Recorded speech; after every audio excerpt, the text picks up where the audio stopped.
Hello बच्चों, स्वागत है आप सभी का आपके अपने यूट्यूब चैनल आरडी क्लासेस में। आशा करता हूं कि आप सभी लोग स्वस्थ होंगे, मस्त होंगे और हमारे साथ मैथ की क्लास को बहुत ही इंजॉय के साथ पढ़ रहे होंगे। तो जैसा कि हम लोग पढ़ रहे हैं कक्षा 10 गणित, और आज की इस वीडियो हम लोग प्रश्नावली 5.3 के क्वेश्चन नंबर 15 को हल करेंगे। इसके पहले वीडियो में मैंने प्रश्नावली 5.3 के क्वेश्चन नंबर 1 से लेकर के 14 तक के जो भी क्वेश्चन है उनको बहुत ही आसान तरीके से हल करा दिया है। यदि आपने इसे नहीं देखा है तो आप प्लेलिस्ट में जाएं और उन वीडियो को जरूर देखें, तभी ये चीज़ आपको, ये चैप्टर आपको अच्छे से समझ में आएगा। तो चलिए हम लोग अपने क्लास को स्टार्ट करते हैं। लेकिन क्लास को स्टार्ट करने से पहले 2 लाइनें आप सभी के लिए हैं कि यूं ही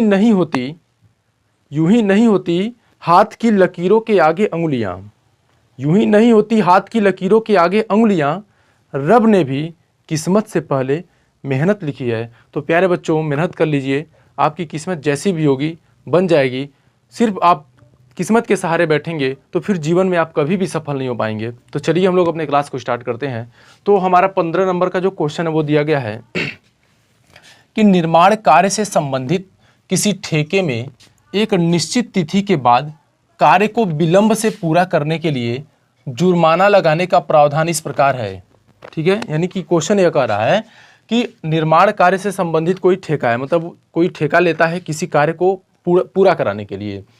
एक निश्चित तिथि के बाद, मतलब एक निश्चित तिथि के अंदर उस कार्य को पूरा करा लेना है। यदि उस निश्चित तिथि के अंदर उस कार्य को पूरा नहीं कराया जाता है तो विलंब से पूरा कराने के लिए, यानी कि अगर उसको लेट होता है तो जुर्माना लगाने का प्रावधान है। यदि उस निश्चित तिथि के अंदर नहीं पूरा होता है, विलंब से पूरा होता है, विलंब से माने देरी से, मतलब बोला गया कि अगर 1 महीने के अंदर काम को कंप्लीट कराना है तो 1 महीने के अंदर काम को कंप्लीट करा देना है।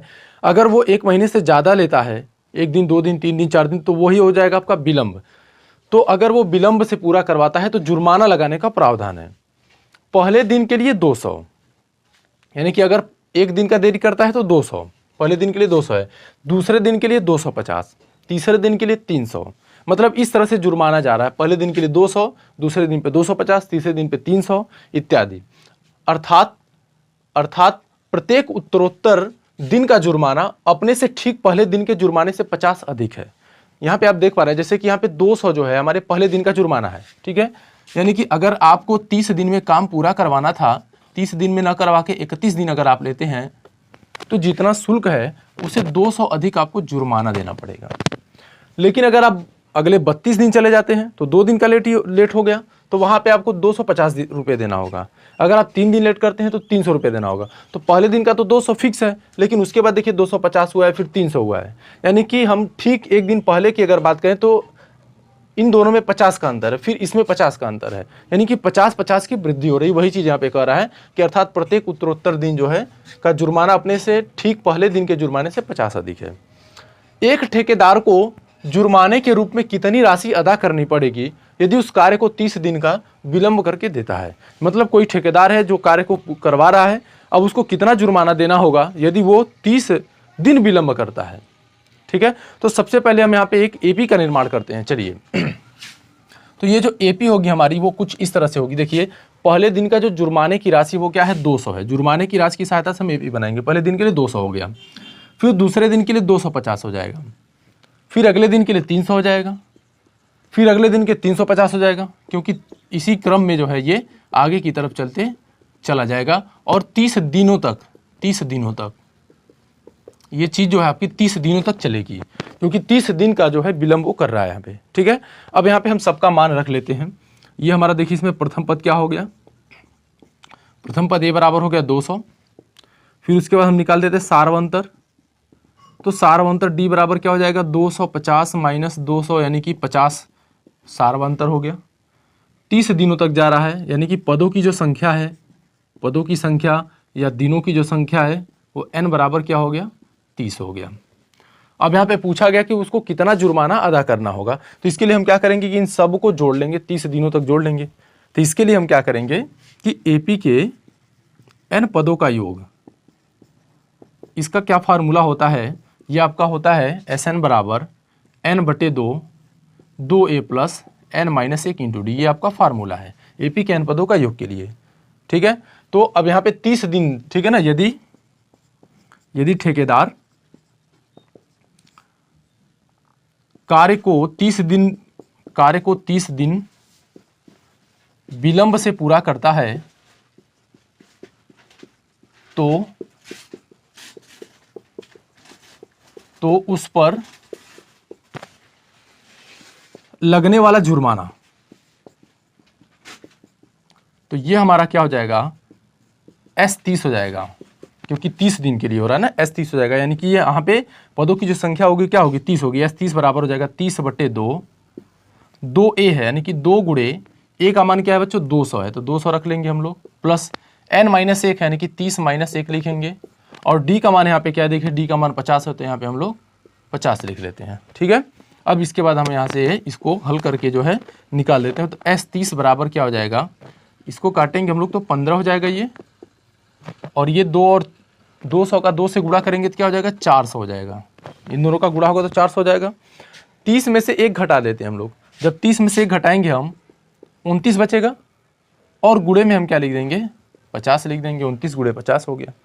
फिर इसी तरह से हम लोग यहाँ पे 15 लिखते हैं, और ये 400 प्लस, अब इन दोनों का हम लोग गुणा कर लेंगे, तो 29 और 50 का जब हम गुणा करेंगे तो ये 5 9 45 को 5 हासिल 4, 5 10 14, तो ये हमारा हो गया 1450। अब पहले इस ब्रैकेट को जोड़ लेंगे हम लोग, तो ब्रैकेट को जब जोड़ लेंगे तो ये गुणा में बदलेगा, इसको जब जोड़ेंगे तो ब्रैकेट जब हटाएंगे तो 15 के साथ ये गुणा में हो जाएगा। तो इनको जोड़ते हैं तो हम लोग ये हो जाएगा 1850। ठीक है, 1850। अब 15 का 1850 में हम गुणा करेंगे तो आंसर जो है हमारा आ जाएगा 27,750। ये आपका आंसर हो जाएगा। यानी कि अगर जो ठेकेदार है वो 30 दिन के विलंब से कार्य को पूरा करता है तो उसको 27,750 रुपये जो है जुर्माने के रूप में अदा करने होंगे। तो इसका आप लोग एक बार स्क्रीनशॉट ले लीजिए।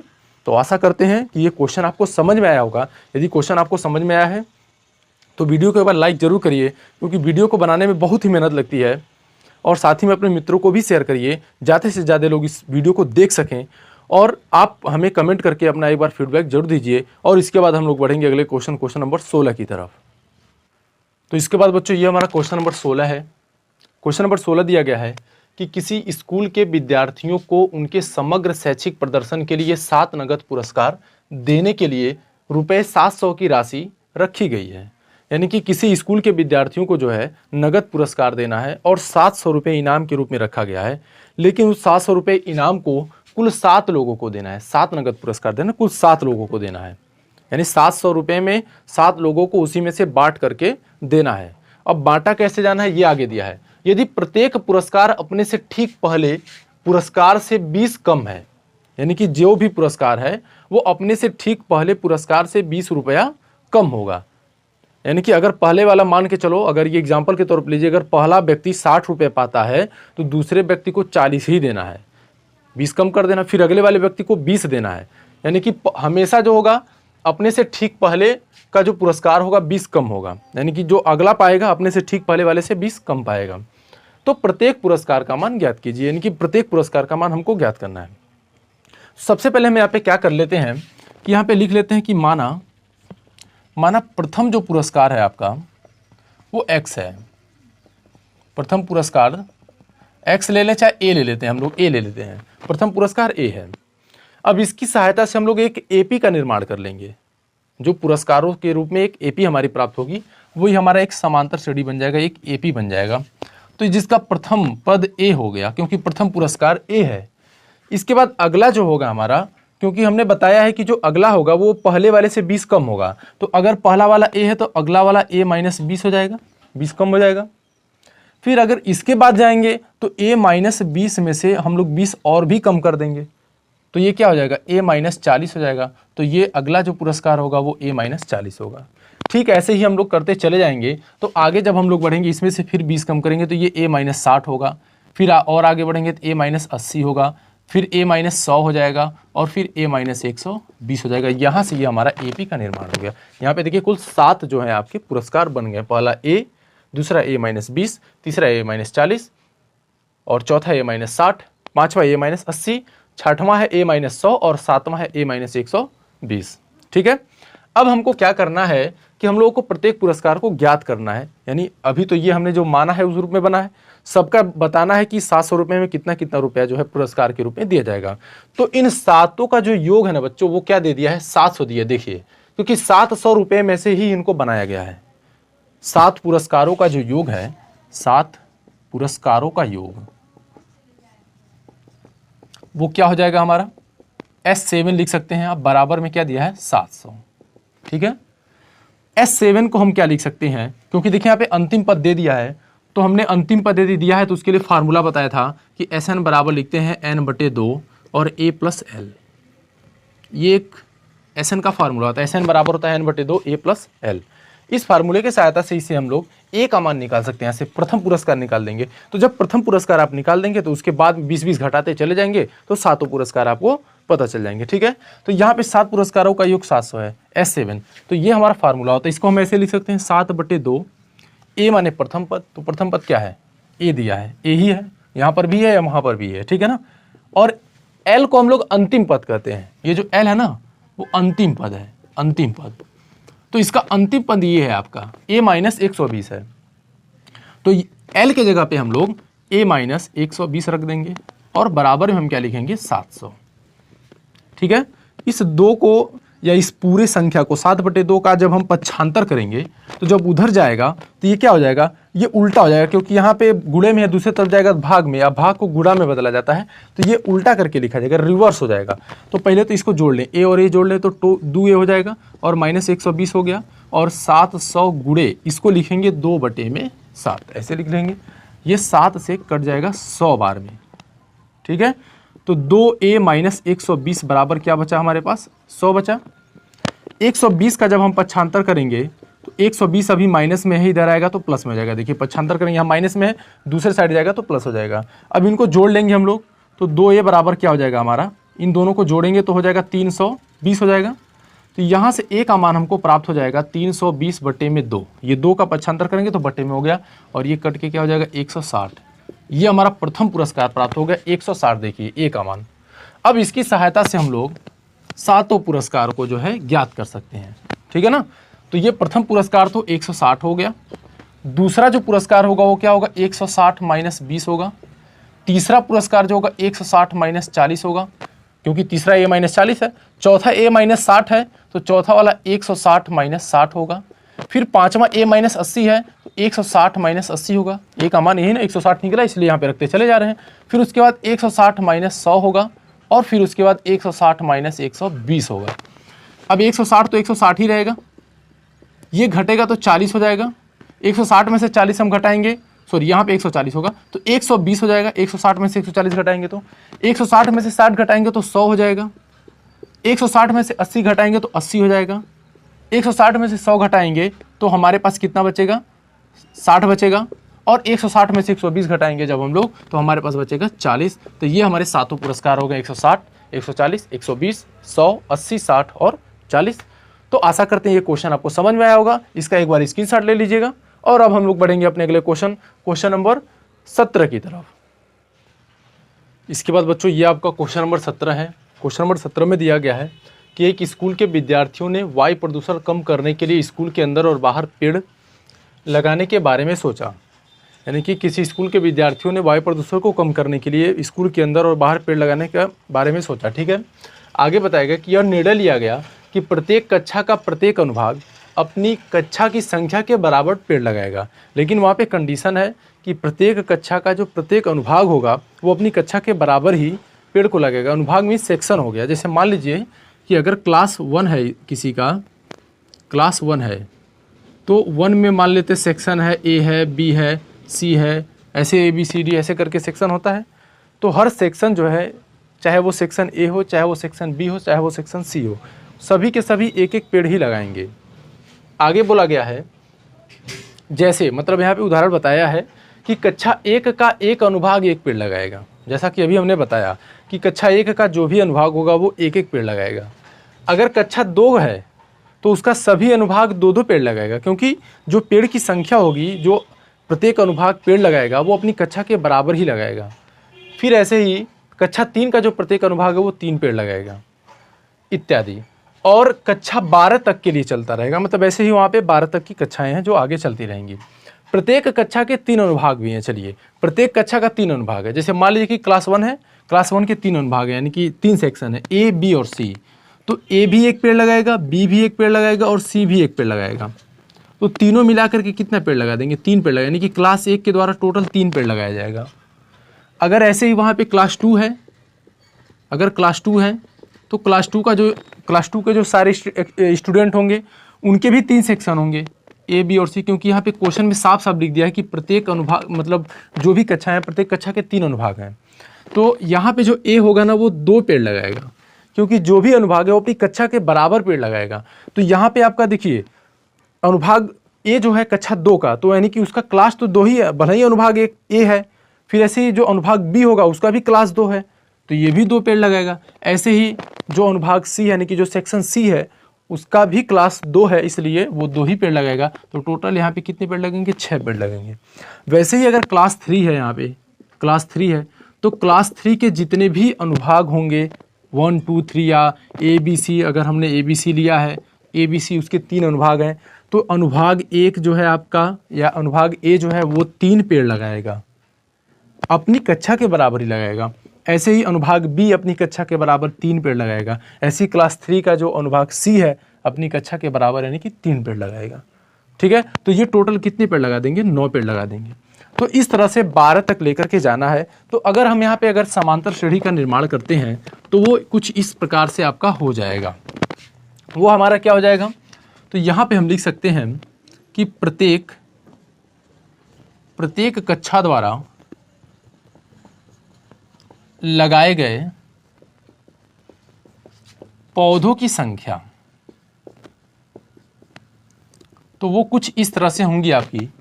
जो आपका कक्षा 1 है वो कुल 3 पौधे लगाएगा, जैसा कि अभी मैंने पीछे बताया है कि उसके 3 सेक्शन होंगे ए बी सी और तीनों एक एक पौधा लगाएगा, इस तरह से कुल 3 हो जाएंगे। जो हमारा क्लास 2 है वो कुल 6 पौधे लगाएगा, क्योंकि क्लास 2 के भी 3 सेक्शन होंगे और हर सेक्शन 2-2 पौधे लगाएगा, तो 6 हो जाएंगे। ऐसी क्लास 3 जो है 9 पौधे लगाएगा, क्योंकि क्लास 3 के 3 सेक्शन होंगे और प्रत्येक सेक्शन 3-3 पौधे लगाएगा, तो ये आपका 9 हो जाएगा। तो ऐसे अगर हम इसको लेकर के चलते हैं 12 तक, तो जो क्लास 12 होगा वो कुल 36 पौधे लगाएगा, क्योंकि क्लास 12 के 3 सेक्शन होंगे और हर सेक्शन 12-12 पौधे लगाएगा, तो 12 × 36 हो जाएगा। तो इस तरह से ये आपका जो है एपी का निर्माण हो गया। ये हमारा क्या हो गया, प्रथम पद हो गया। इसमें देखिए प्रथम पद, तो प्रथम पद ए बराबर क्या हो गया, 3 हो गया, ये प्रथम पद हो गया। ठीक है, और अगर हम बात करते हैं सारवंतर की, तो सारवंतर हमारा डी बराबर क्या हो जाएगा, 6 - 3, तो ये हमारा 3 होगा सारवंतर। पदों की जो संख्या है बच्चों वो 12 हो जाएगी, क्योंकि 12 क्लास हैं। यहाँ पे साफ साफ लिखा गया है कि 12 तक लेके जाना है हम लोगों को, यानी उस स्कूल में टोटल 12वीं क्लास की कक्षाएं चलती हैं। तो यहाँ पे n बराबर क्या हो जाएगा, 12 हो जाएगा, और ये आपका अंतिम पद हो गया, अंतिम पद जो लास्ट वाला है। यहाँ पे हम लोगों को बताना क्या है, विद्यार्थियों द्वारा लगाए गए कुल पेड़ों की संख्या को बताना है। इसका मतलब है कि इन सबको जोड़ लेना है, टोटल को, हर क्लास के जो भी पौधे लगाए गए हैं हर क्लास के द्वारा उन सबको जोड़ लेंगे तो हमको टोटल निकल जाएगा।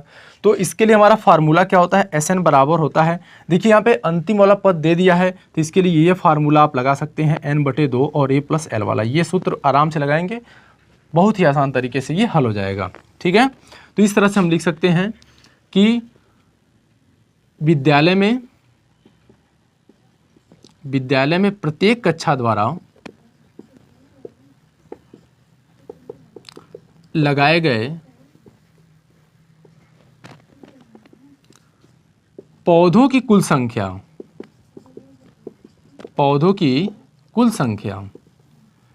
तो जोड़ना है बच्चों, तो यहाँ पे S12 हम लिख देंगे ना, S12 लिख देंगे, क्योंकि n का मान 12 है, टोटल 12 क्लास हैं, तो 12/2 हो जाएगा। a + l है, देखिए a और l, a का मान क्या है यहाँ पे, देखिए a का मान 3 है और l का मान क्या है, 36 है, तो 36 लिख लेते हैं हम लोग। ये 2 छक्के में 12 हो गया, ये कट जाएगा यहाँ से, यहाँ पे क्या बचेगा, 6 × 36 और 3 जोड़ देंगे तो हम लोग क्या हो जाएगा, 39 हो जाएगा।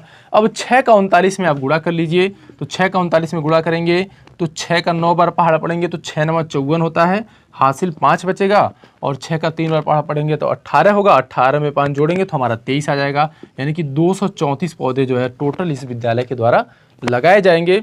तो आशा करते हैं कि ये क्वेश्चन आपको समझ में आया होगा, इसका आप एक बार स्क्रीनशॉट ले लीजिए, और आज की इस वीडियो हम लोग बस यहीं तक रहने देंगे।